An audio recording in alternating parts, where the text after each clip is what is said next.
Hey everyone, welcome back to the Sunset Connection. My name is Jessica Ho, and I'm your host today. And today's episode was recorded just days after the signing of one of the most sweeping federal bills in recent history, what some are calling the Big Beautiful Bill. It's over 800 pages long and touches nearly every corner of government, from housing to healthcare to climate and yes, even immigration. The bill signals a sharp extension of immigration enforcement. It raises fees significantly for asylum seekers, work permits, green card applicants, and it pours billions of dollars. So funds ICE and also the immigration courts as a way to prop up the court system that's being bogged down by the demand for so many hearings for immigration. So it's quite an unusual time. All of this is unfolding at a moment when quiet crackdowns and delayed renewals are already taking shape. It's already been an issue across the country, though it also affects us here in San Francisco. And if that weren't enough, we're living through some really surreal times. Case in point, I don't know if you guys have heard of alligator Alcatraz, but that's not something I made up. It's real. It's a nickname for a new immigration detention center built on a former airport deep in the Florida Everglades. Definitely wild times. Meanwhile, reports have surfaced that ICE are detaining people in MacArthur Park in LA, and it's just the neighborhood I lived in, where families picnic and, kids play, and I used to run there all the time, and now they're just ICE agents just arresting people, disappearing people there. It's just really unreal, and it's super close to home. So to make sense of what's happening and what's at stake, I'm excited to welcome Jose Yee, Immigrant Rights Program Manager at Chinese Referrals Action. Jose leads both direct services and policy advocacy, supporting immigrant families through legal guidance, know your rights workshops, and citywide campaigns. He also serves on San Francisco's Immigrant Rights Commission, helping bridge the experiences of our neighbors with the decisions made at City Hall. So without further ado, let's get into it. All right, Jose, thank you for being here. Hi, Jessica. Thank you for inviting me. I'm glad to be here with your audience. Can you start by telling us a little bit about yourself, where you grew up, and what brought you to this type of work? Yeah, I grew up in Hong Kong and came here really 2015, almost 10 years ago right now. To Chicago, where I stayed for my grad program, and after that, I decided to come to the Bay Area. Partly it's because my experience there, because I worked with a lot of immigrants in Chicago when I was a grad student, mostly, people leaving their home country to seek asylum here, or, the people who had to flee war in the Middle East. If you remember, 2016, 2017, that was at the height of the Middle Eastern refugee crisis. So that's kind of exposed me to a lot of these issues, from more global lenses. And that's how I also myself as an immigrant in this country, and also, but, on a more privileged side. And, that's how I start to learn more about it and immerse myself in the immigration world. So yeah, that's, short history. So where are you living now in San Francisco? Right now, I live very close to City Hall, the downtown area. So a very, vibrant neighborhood as well, not as nice, the Sunset area. Yeah, no, thank you. Can you tell us, for our listeners who may not know, what is Chinese for Affirmative Action and what is their history? Absolutely. So, for those who haven't heard about us, CAA, Chinese for Affirmative Action, we are founded in 1969. That was during the civil rights era. Part of their mission is to protect the civil and political rights of our Chinese American community. Also, our goal is to advance multiracial democracy in the U.S. Basically, what we do here is to fight for systematic change that protects immigrant rights, promote our language diversity, and also remedies any injustice embedded in our system. And how does your team support immigrant rights on a day-to-day basis? Yes, so the team that we have here at CAA, the immigrant rights team, we do a lot of work. To be honest, I'm not, bragging on our team, but definitely, from providing direct services, to all the way to advocate on the policy front on behalf of the immigrant community. We provide free immigration legal services to the community, particularly, limited English proficient Chinese speaking immigrants in our city. A lot of them are low income and they have difficulty, navigating the U.S. immigration system. And, we help them. For example, I'll give you an example, we help people, if they are being here long enough and qualify, and we want people to become a naturalized citizen. So that's what, what we do here at CA as well. We help people to apply for citizenship for free. For others, if they might, still want some time to think about it, or help them remain on their, lawful permanent residency status by, applying for renewing the green card. Or for others, if they have questions about, how they might be able to adjust the immigration status here, we provide consultation to them. We have been doing a lot of neural rights sessions, neural rights in the sense that, we inform our community about what's going on the national level, especially on immigrations and how you can protect yourself, regardless of your immigration status. We had hit almost 40 neural rights workshops so far this year. Yeah. And how, if someone's interested in going to one of these workshops, how would they find out about them?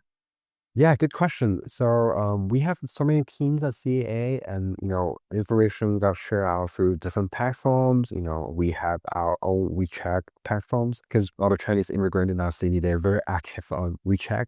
So our team, we actually share a lot of information over WeChat, including our community events. We do have our own monthly immigrant rights workshop, which is being held at our program site and our organizations in Chinatown.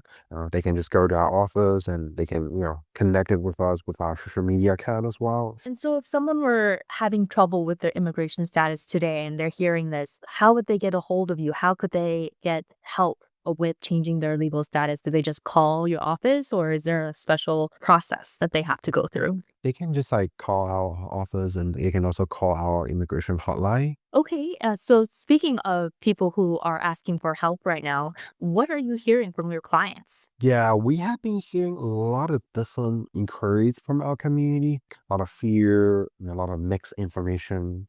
So I think right now, what we have been hearing a lot from the community, it's confusion and fear. There's a lot of fear from the community making international travel plan, going back to China to visit the families.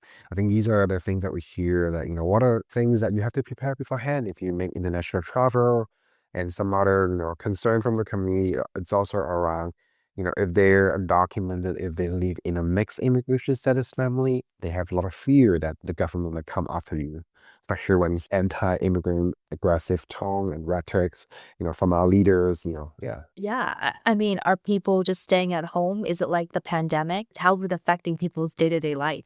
As a community organization, we are trying to get the information out accurately, because the worst thing that we see, we don't want to see it. People are afraid of going to work. People are afraid of, sending the kids to school. So we have been doing a lot of messaging, trying to calm down the community. At least, we haven't seen any, massive immigration sweep or, immigration crackdown in our city. Because a lot of people, when they look at the TV, when they seeing, those, operations being conducted, in LA, especially, during the first couple of months, people kept, calling the San Francisco Immigration Rapid Response Hotline, asking about, hey, is there any immigration rates in the city? Is it safe to go out right now? We haven't seen any massive, scale like that being conducted in San Francisco, and it's still kind of safe for you to go back to your normal life. Well, that's on a case-by-case, day-by-day basis, right? Yeah, unfortunately, I guess this is the reality that we're living in right now with, those new administrations. I mean, it's affecting people's decisions to travel internationally. It's affecting people's decisions to even go outside. And it sounds like the people are just living kind of confused and in fear, which is, I think, a very reasonable thing to feel when you're hearing a lot of different things, especially with policies. Any immigration policy right now, a day, it's also too long because things keep changing by a daily basis. That's also making it way more confusing and complicated for our community. Right? So I think it's not just English literacy, but it's also policy and law literacy. And I think that is in itself a barrier for a lot of people because they don't really have a good understanding of what's happening. And honestly, it took me maybe 8 hours to go through the big beautiful bill. Because that's like 100 pages an hour. But like, yeah, like, it takes time and it takes effort to really comprehend everything that's happening in DC and in the courts and how it will apply to people on the ground. So have you seen a significant difference in the last couple weeks or months? Are they seeing that this is happening to us now, and is it causing more alarm? Yeah, I totally understand that. I feel a lot of people, when they think about immigration issue, Chinese faces hasn't been really, showing up or popping up enough. But in fact, I mean, our community is not immune from all these issues. Think about, immigration rate, how many people in our community actually are undocumented. I'll give you a number in San Francisco. In San Francisco, we have about 10,000, Chinese immigrants undocumented. We Wow, would never think, 10,000. yeah, we would never think about that, right? It's 10,000 actually. It's That's a a lot. quite a significant number. So these issue hasn't been talked enough. I feel like in our community, Mm. that's always kind of like social stigma that, oh, I don't want to talk about it, even with my friends, even among my friends. But actually, there might be, people around your circle, your friend group, your family. Sometimes, they might be undocumented, but they just don't, want to disclose it publicly.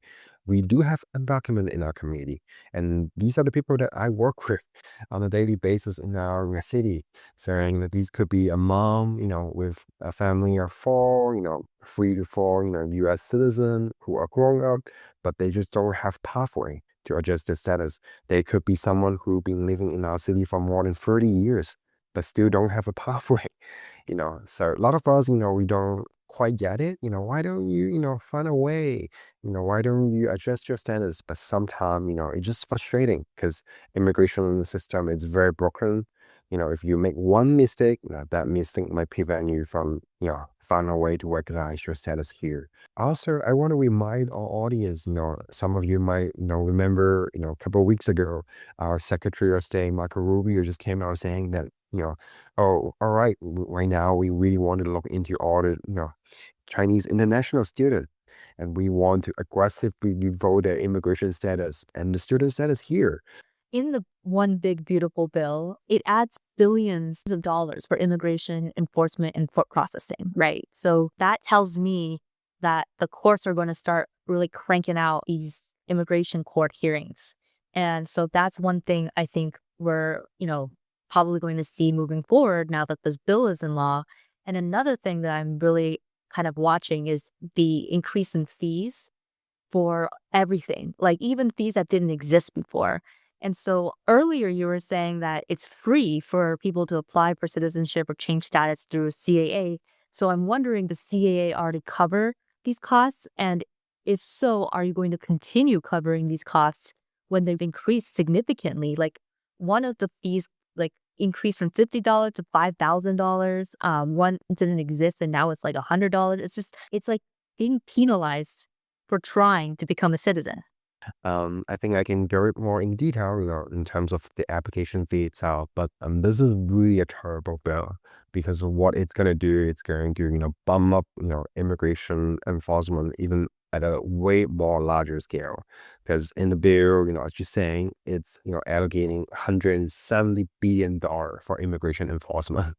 Think about the figure, 170 billion for immigration enforcement. It means, they are going to double down the budget for immigration and custom enforcement agency. So basically, they are going to appropriate almost 30 billion towards ICE for them to enforce immigration law inside the US. So that's actually 3 times, higher than the current budget that they have. So, just think about that in your mind and picture that it's especially a city like San Francisco with huge immigrant population. Just think about, there's always, ICE agent anywhere, everywhere, trying to knock on the door and, tear apart family. That's the worst thing that we want to see. But even worse, it's at the expenses of all the federal program. But they're gonna take out all the money that are supposed to go into, yeah, the Medicaids and the SNAP program, the CHIP program, and those are all had a huge impact on our community. So that's No, it's a terrible bill. And going back to your question earlier on about the immigration fees, the fee itself right now it's already very high. It's about $725. It's like such a huge investment already, and that would if more increase on the fee would just discourage more people from applying. I know that a lot of people actually gone for CAA. They are low income family, so we try and way for them to apply for fee waiver. So a lot of them, they end up they don't have to pay any to become a citizens. So that's a good thing. We just have to keep defending, those benefits that's available for our community right now. Given this new reality, what are you thinking in terms of, next steps? Like what are you preparing for? What are you looking for? How should we be? What should we do? What is the situation right now? Yes, I know it's too much bad news already. I think something that we all are, and a lot of other, immigrant rights organization and group that have been doing it's one, it's we're trying our best, to stop all the back policy, where I know a lot of organization they are filing lawsuits against the government, trying to block it from happening. And in the other organization, I think like CAA, we're trying to, give our information, trying to, adapt the by providing quality information and resources to our community. Well, right now, our message to community has been always like that. If you're eligible, try to be a natural citizen. Try to apply for naturalization as soon as possible. At this local city fund, we are trying to ask for more funding from the city to prioritizing immigration, especially right now, as you all know, the immigrant community is being attacked by the federal government. So a lot of those advocacy actually, have been went into, budget advocacy for our local, immigrant rights community organization like CAA, our citywide network, San Francisco Immigrant Legal Education Network, and some other citywide partners as well. We've been trying to advocate for more funding so we can provide more services, especially at the time, right now, it's more, needed than ever. Absolutely. I don't know how to access information about the latest news of what's going on about immigration. If there's raids, like if there's what's true, what's not. Like is there like a platform that a CAA has that we can kind of rely on? Just like how when COVID-19 kind of happened, we had a network of like people who were keeping up to date with all the changes and really communicating that out to the rest of us.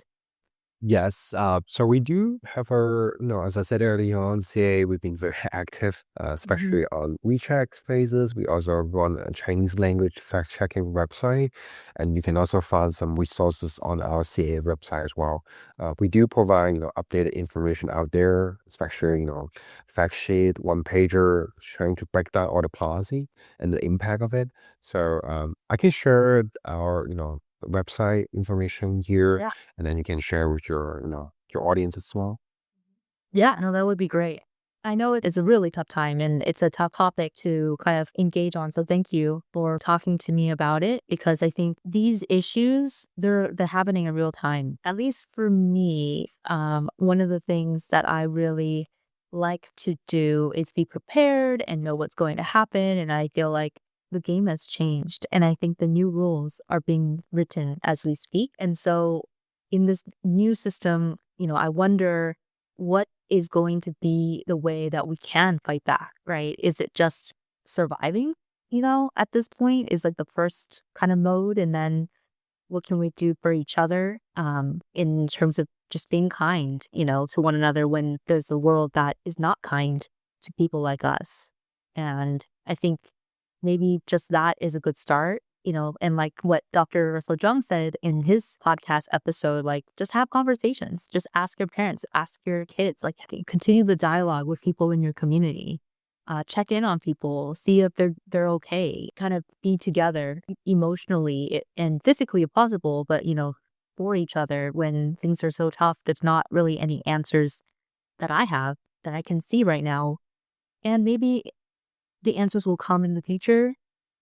In the meantime, I think all we have are each other. Absolutely. I like the idea that you said talking about, how we can, treat each other as just human being, support each other as much as we can. I know, if someone is more fortunate, you can donate your money, you can donate your time. Definitely, it's a lot of community-based organization would love to have your audience support as well. So yeah, I encourage people to talk to one another, especially I feel like about one another's immigration history. I mean, so Right. it has been always part of our history. That's So right. I think we just have to keep talking about it, and until one day that everyone is being liberated and free. Yeah. Thank you. Thanks so much, Jose. I really appreciate you taking the time to talk to me about this. Thank you. Thank you for having me. Thank you. Okay. Well, thanks so much. All right. Now that we've heard from Jose Ng about the legal and policy dimensions of immigration enforcement, both in the past and now potentially in the future, let's shift to the places, our neighborhoods that shape how we belong. For Chinese Americans, life and culture aren't just a backdrop. They're embedded in the built environment and the histories and cultures of people who live there.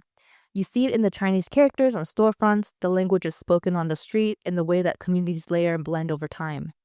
Take the Richmond district.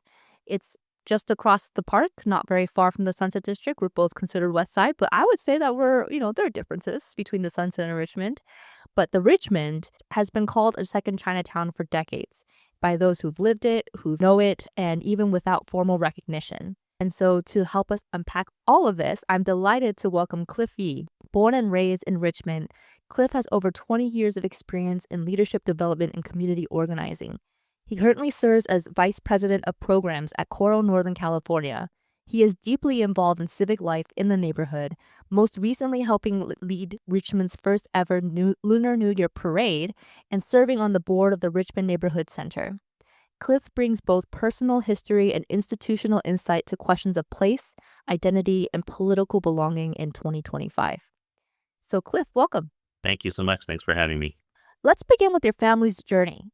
Yeah, I mean, it's a story that's very near and dear to my heart. I grew up not knowing a whole lot about probably until college when I got one of those assignments in an Asian American Studies course to sort of learn about your family's history. And it was then that I really started to unpack and learn more about my family's history, particularly on my father's side, where my grandfather was born in China in Zhongshan and came over when he was 15 in like 1925. And at that time, he ended up being detained at Angel Island and stayed there as a 15-year-old trying to come into San Francisco. And thankfully, when he finally settled in San Francisco, it was in Chinatown where he worked odds and ends jobs, ended up being in a restaurant, ended up being like a bar back. He and my family at the time, they all grew up in a flat in San Francisco, Chinatown, had the awareness, I guess, or this is part of the trend, if you will, to move from Chinatown to the Richmond district. So as prices were starting to increase, they knew, or something told them, let's move out to the west side, let's move out to the Richmond district. And so they moved in the 60s.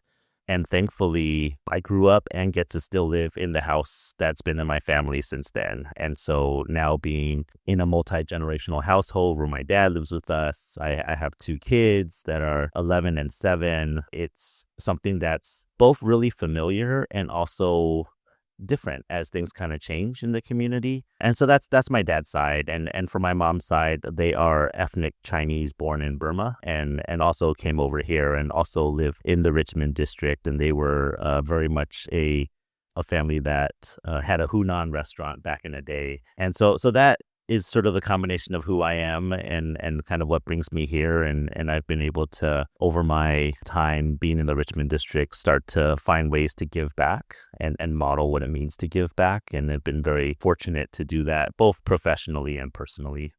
That's beautiful. What do you see as different now? Like, how is it different in Chinatown versus Richmond versus Sunset?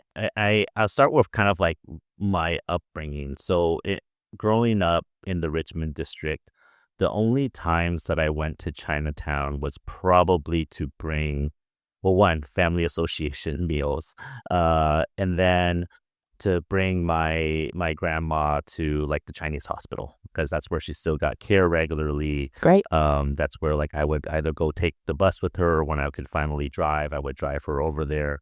And then we would do a little bit of grocery shopping, but for the most part, like that was sort of the interaction with Chinatown. It would be maybe a couple of times a month. Whereas here in the Richmond, we still had access to a lot of like the food, the markets, the sense of community with other folks that lived in the Richmond. And then as I see it now, like since the pandemic, there has been a increase in the investment or ties to Chinatown. And I think a lot of that comes from, early on in the pandemic where a lot of the businesses were hurting, where there was a lot of Asian hate, to be honest. And the community, though was resilient, there was still opportunities to increase that resilience for Chinatown. And so what I have seen happen over the past few years are friends of mine who live in the Richmond have either started organizations or have actively helped out in how they contribute and give back to Chinatown while still remaining community ties here in the Richmond. But they see sort of the importance of really wanting to invest back in Chinatown and to be able to, I wouldn't go as far as saying they're doing it to like model how to give back. But, for those that are families, it's so important to have that tie and that connection. And so I see that happening as a trend. I think when I see what's happening in the Richmond district, there's a growing aging population for Chinese seniors.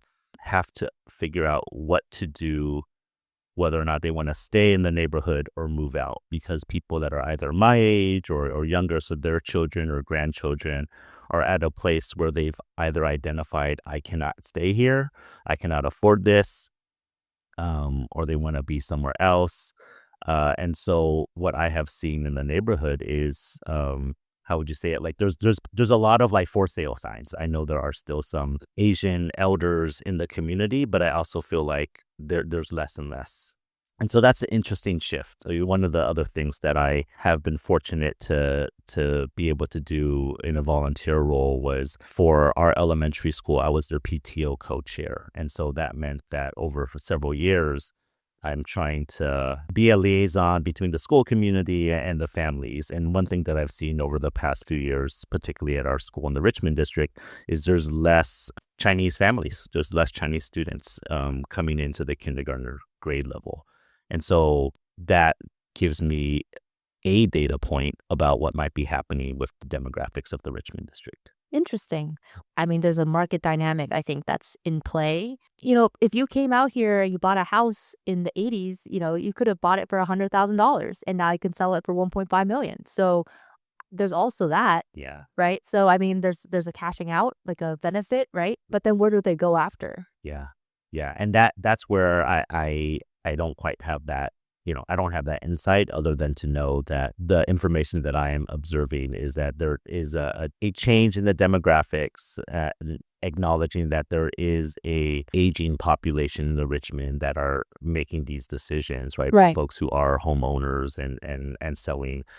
When I think about my own family, as I shared, like, I have family that have moved towards the peninsula, towards the South Bay.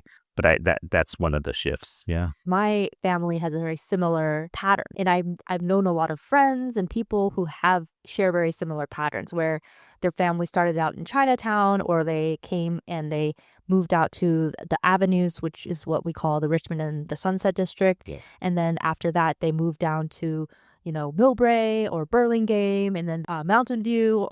But it sounds like instead of more Chinese people just moving out to the Richmond, they've also spread out, to the Sunset and down the Bay. So then the demographics of the Richmond are also shifting now to everyone, right? And so it is a great place to live, Yep. Great place to raise your family. Yep. And I think that's a great thing Totally. to have more families. But yeah, it's something to recognize that it is a shift.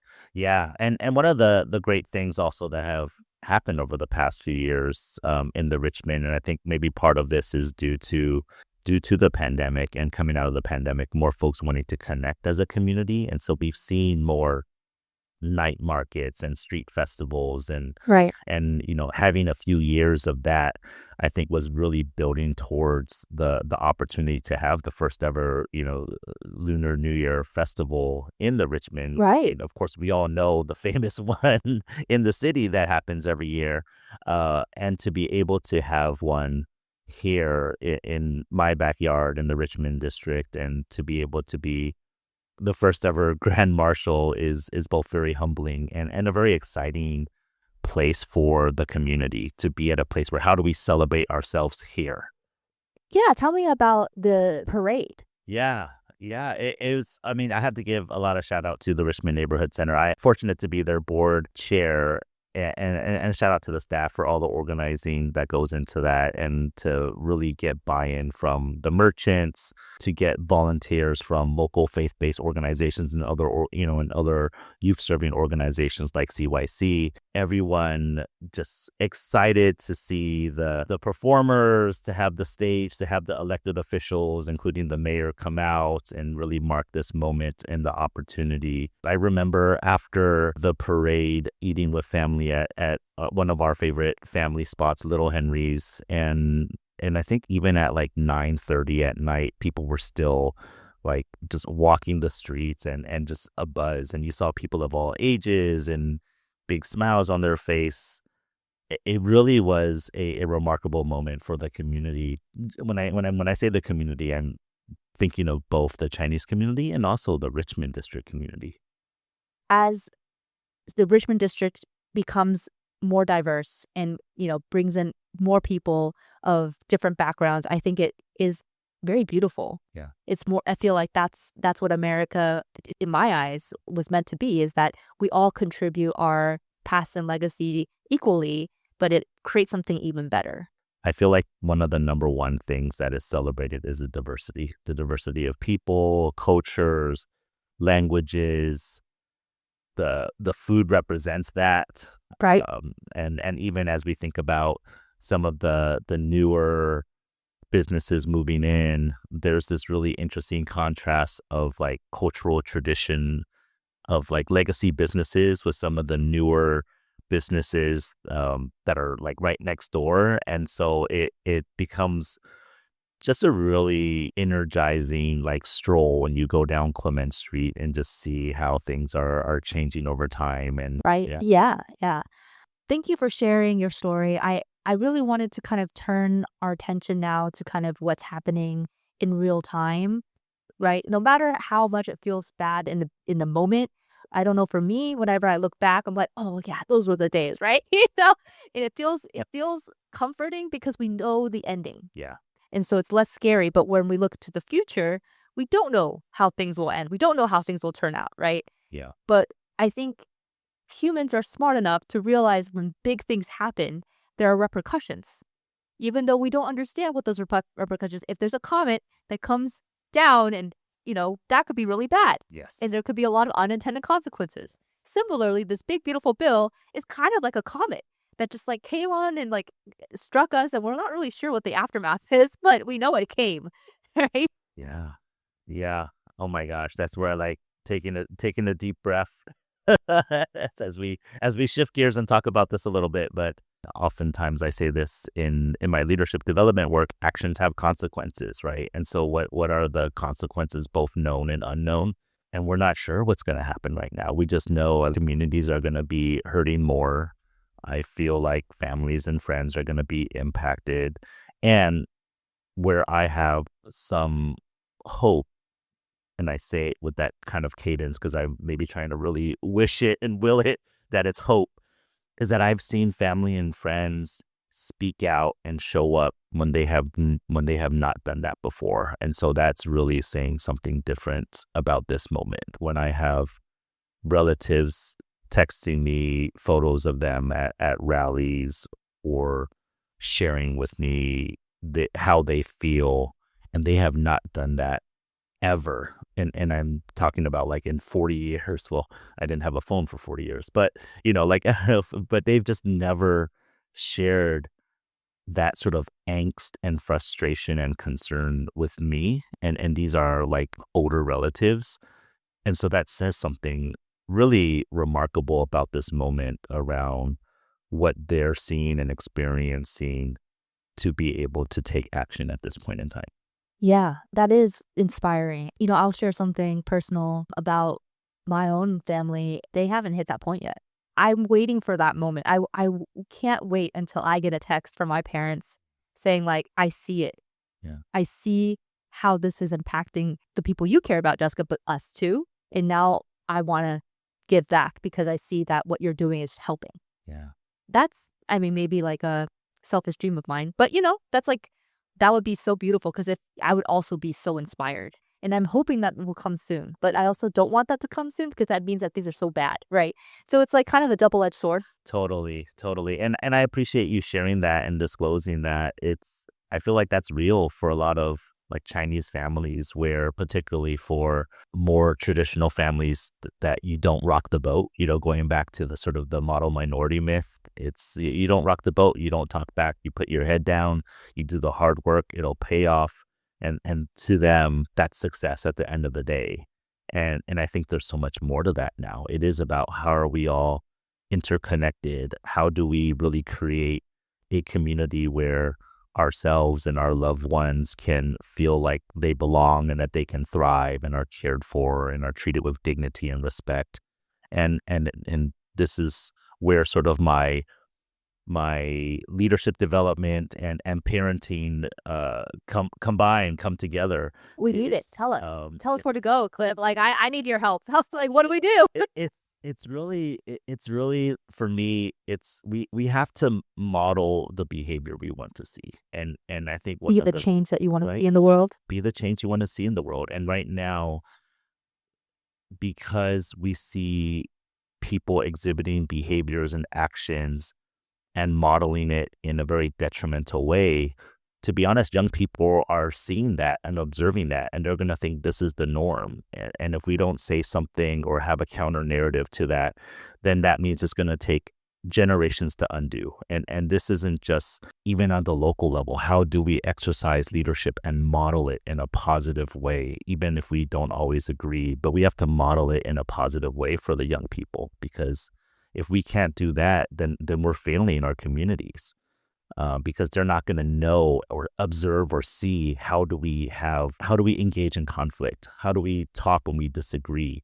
How do I find my voice, or what are the spaces for me to even try to test out what my voice sounds like if I disagree with something? One point of contention I have is that I believe our youth are already modeling bad behavior because the counter narrative is the antidote, but it's not evident and it's not rewarded.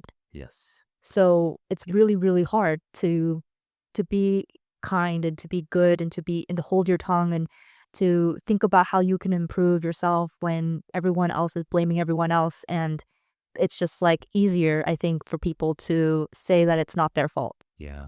But to take ownership and to change and to learn continually, even when it hurts.